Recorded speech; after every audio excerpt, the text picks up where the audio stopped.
प्रधानमंत्री ने विश्व क्षय रोग दिवस के अवसर पर आज वन वर्ल्ड टीबी समिट को किया संबोधित।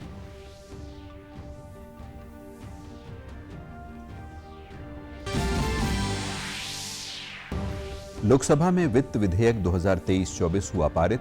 हंगामे के चलते लोकसभा की कार्रवाई सोमवार तक हुई स्थगित।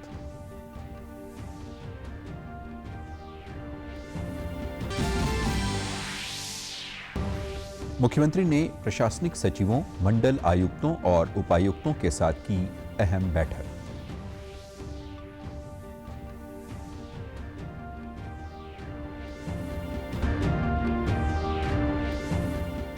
और आज से रमजान का पवित्र महीना हुआ शुरू। प्रधानमंत्री ने सभी को दी शुभकामनाएं।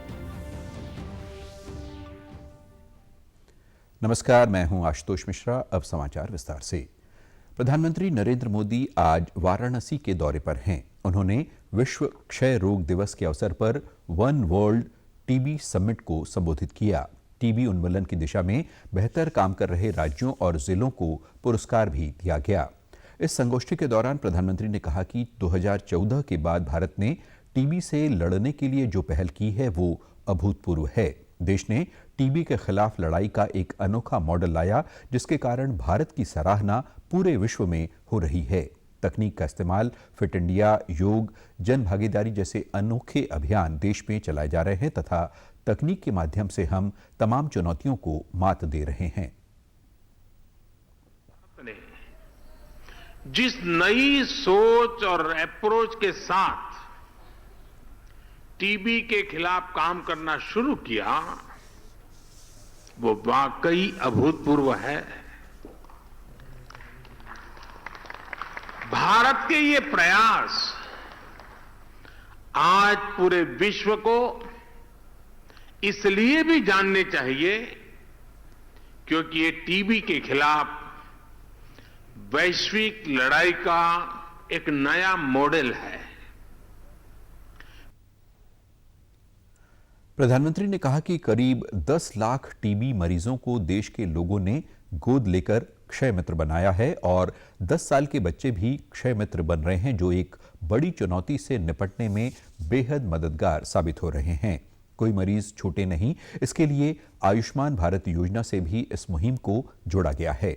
टीबी मुक्त पंचायत अभियान की शुरुआत की जाएगी तथा किस तरह से गांव टीबी मुक्त होगा ये पंचायत ही तय करेगी। रियल टाइम में टीबी के मरीज की मॉनिटरिंग होती है और इन तमाम प्रयासों के चलते भारत में टीबी मरीजों की संख्या बहुत कम हो रही है। मोदी ने कहा कि टीबी के खिलाफ जो लड़ाई है वो जन भागीदारी से ही हम जीत सकते हैं और इसके लिए मरीजों को जागरूक होना होगा।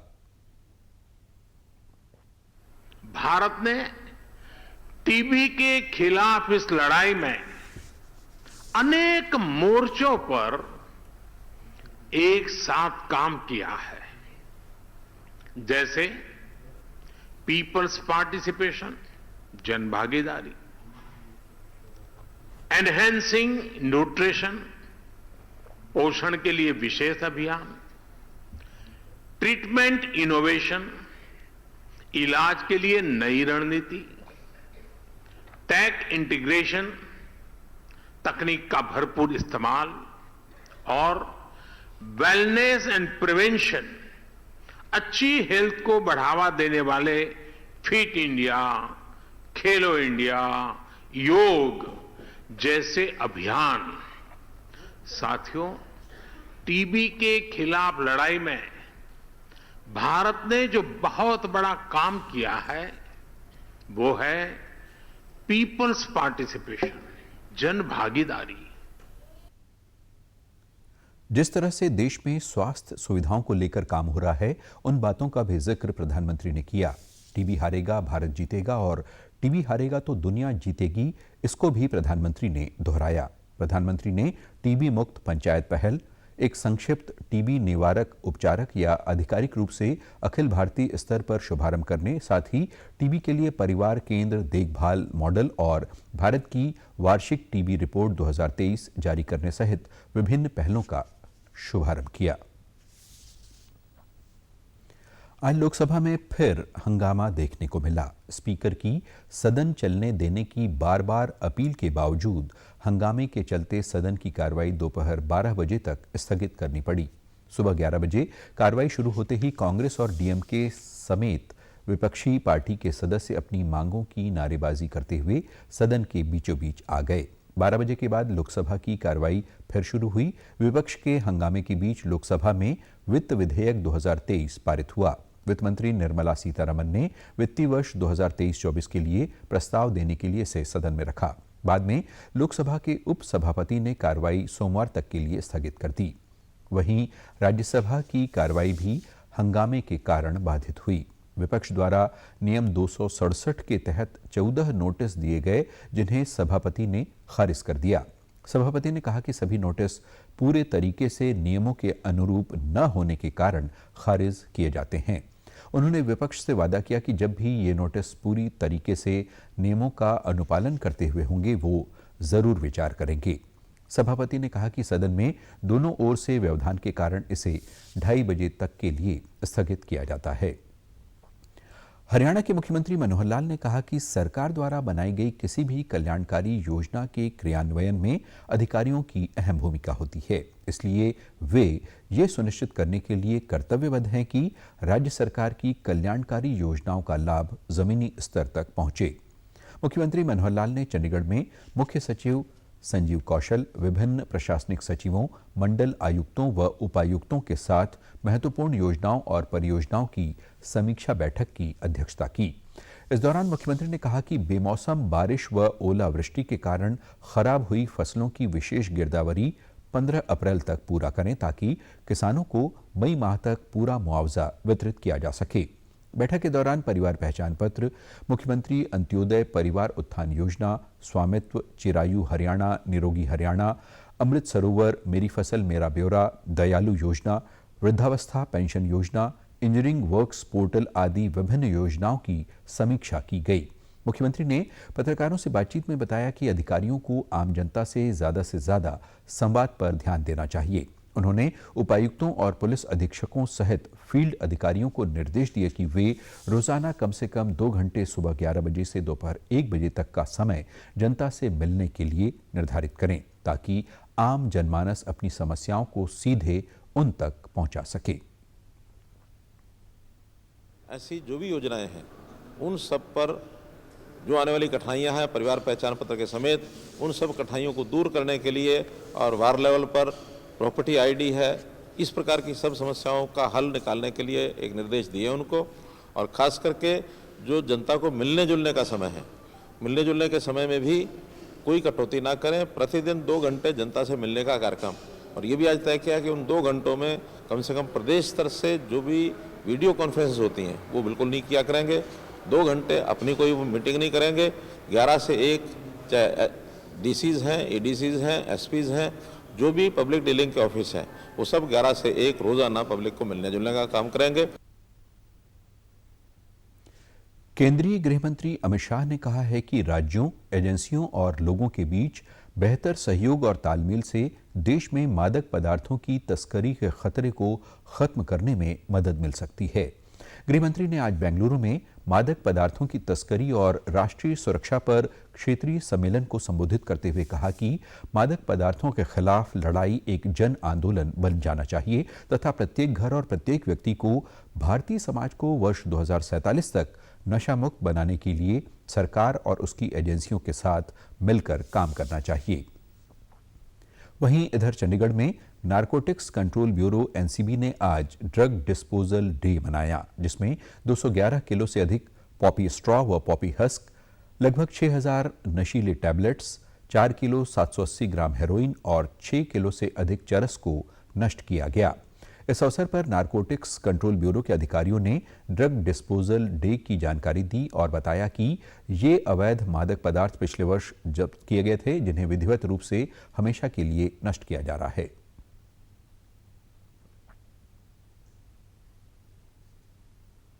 सिक्योरिटी है जी, जिसको honourable union home minister Shri Amit Shah ji chair कर रहे हैं।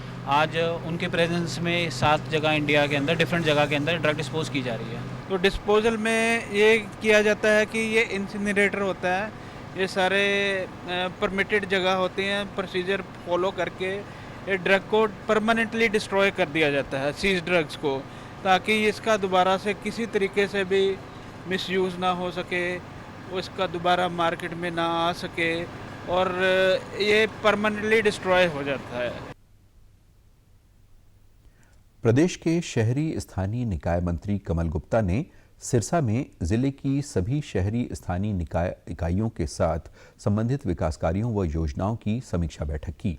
इस दौरान कमल गुप्ता ने बताया कि वो 22 जिलों में दौरा करके विभाग के अधिकारियों के साथ बैठक कर रहे हैं और अब तक 6 जिलों में ये मीटिंग हो चुकी है। उन्होंने कहा कि बैठकों का मकसद शहरों में हो रहे विकास कार्य एवं विभाग द्वारा चलाई जा रही योजनाओं को लेकर रिव्यू किया जाना है।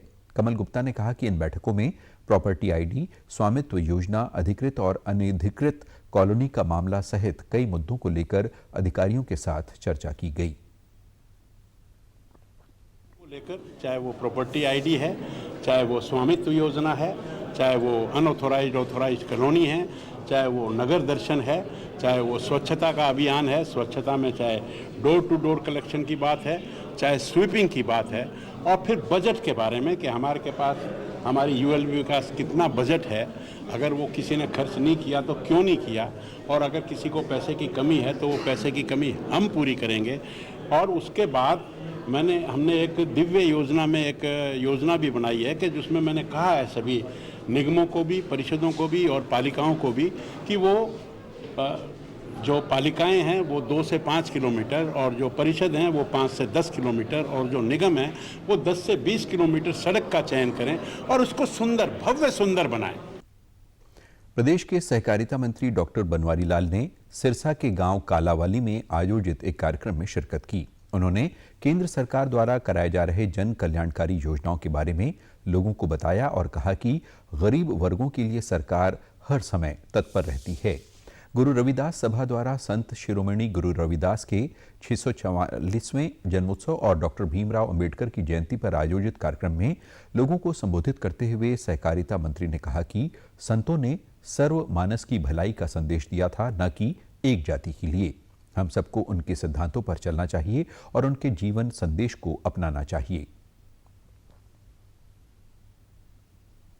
जिन्होंने देश की रक्षा और सुरक्षा के लिए अपने प्राणों की आहुति दी और आज जो कालावाली के अंदर संत गुरु रविदास जी के जयंती का प्रोग्राम भी समाज द्वारा मनाया गया, उसमें भी हमने शिरकत की और संत गुरु रविदास जी ने जो संदेश दिया था उस संदेश को साकार करने का काम देश के प्रधानमंत्री नरेंद्र भाई मोदी और हमारे प्रदेश के मुख्यमंत्री माननीय मनोहर लाल जी कर रहे हैं। समाज जो रह गया उसका उत्थान कैसे किया जाए, इस दिशा में हमारी सरकार। मधुमक्खी पालन किसानों के लिए आय का एक बड़ा जरिया बन गया है। किसान अब मधुमक्खी पालन को स्वरोजगार के रूप में अपना रहे हैं और अच्छा मुनाफा कमा रहे हैं। कुरुक्षेत्र में स्थापित एकीकृत मधुमक्खी पालन विकास केंद्र में देश भर से आए किसान मधुमक्खी पालन का प्रशिक्षण प्राप्त कर रहे हैं।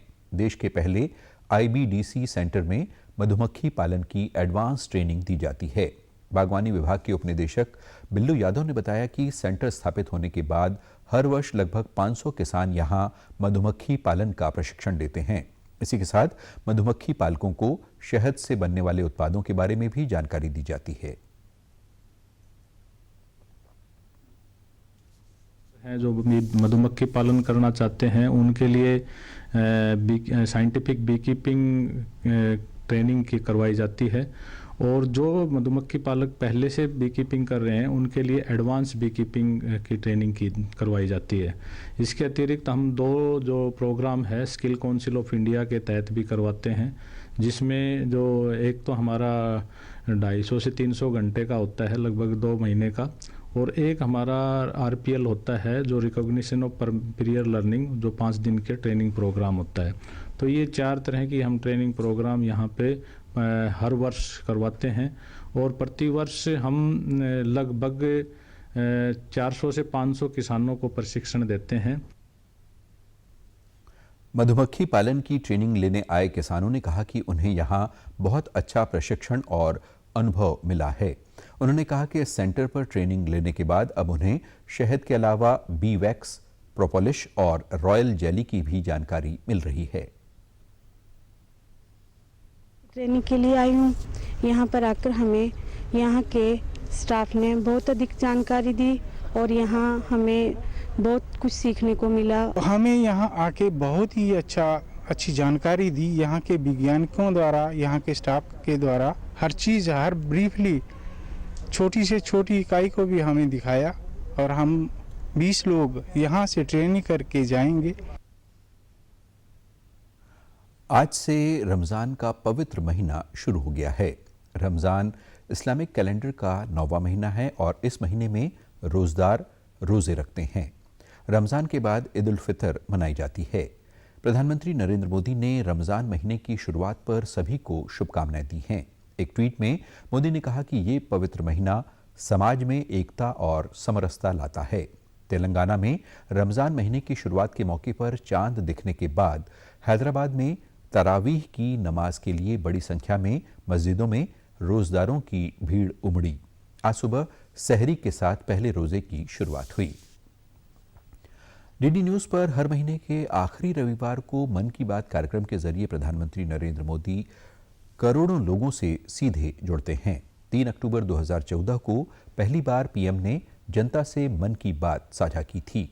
अप्रैल में 100वीं कड़ी के साथ ही ये सिलसिला जारी रहेगा। हम आपको दिखा रहे हैं कुछ चुनिंदा अंश। प्रधानमंत्री मोदी ने 24 अप्रैल 2016 को प्रसारित मन की बात कार्यक्रम में आर्थिक रूप से सक्षम लोगों से स्वेच्छा से अपनी गैस सब्सिडी छोड़ने का आह्वान किया था। प्रधानमंत्री के इस अपील से लाखों लोगों पर असर हुआ और उन्होंने अपनी गैस सब्सिडी को स्वेच्छा से छोड़ दिया।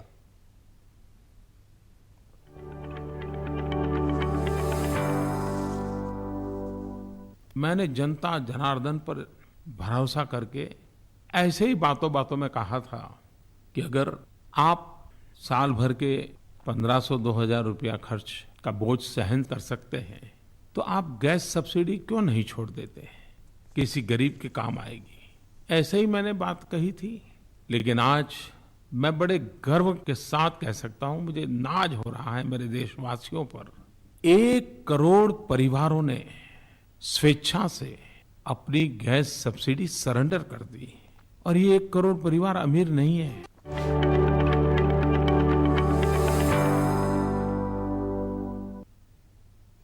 अब खबरें फटाफट।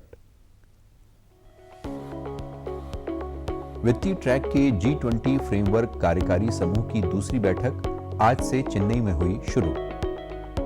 राहुल गांधी की लोकसभा सदस्यता हुई रद्द। मानहानि मामले में सूरत कोर्ट ने उन्हें सुनाई है 2 वर्ष की सजा।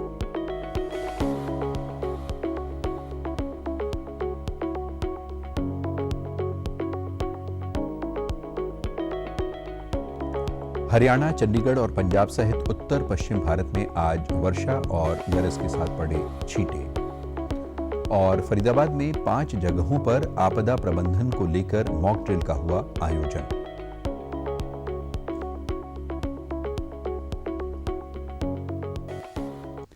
समाचारों में आज इतना ही। नमस्कार।